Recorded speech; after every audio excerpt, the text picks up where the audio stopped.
রান্না হবে রুই মাছ আলু দিয়ে ঝোল। প্রথমে হলুদ আর লবণ দিয়ে মাছটাকে মেখে রেখে দিতে হবে। এবার আলু ছাড়িয়ে নিতে হবে। এবার আলুগুলো কেটে নিলাম। তার পেঁয়াজ আর টমেটো কেটে দেবো। পেঁয়াজ আর লঙ্কা কেটে দিলাম, টমেটো, আদা রসুন লঙ্কা আর জিরে মশলা করে নেব।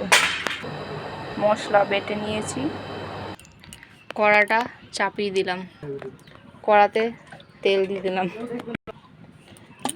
তেল দিয়ে দিচ্ছি। কড়ার মধ্যে মাছগুলো দিয়ে দেবো। মাছগুলো ভালো করে উল্টে পাল্টে ভেজে নেব।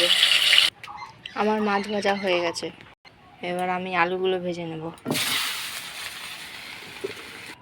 আলুগুলো লাল করে ভেজে নিয়েছি। এবার টমেটো আর পেঁয়াজ দিয়ে দেবো। এবার হলুদ দিয়ে দেবো। হলুদটা ভেজে নিলে গন্ধটা থাকে না। এবার আমি লবণ দিয়ে দেবো। তোমরা তোমাদের পরিমাপ মতন হলুদ আর লবণ দিয়ে দেবে। এবার মশলা দিয়ে দেবো। এবার আমার মশলাটা ভাজা হয়ে গেছে। এবার আমি আলু দিয়ে দেবো।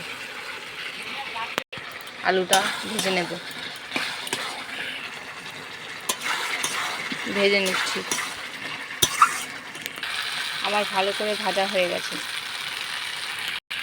এবার আমি জল দিয়ে দেবো, নাড়াচাড়া করে দেবো। এবার ঢেকে দেবো। ঢেকে রাখলে আলুগুলো সেদ্ধ হয়ে যাবে। এবার গোটা গরম মশলা দিয়ে দেবো, নেড়ে দেবো।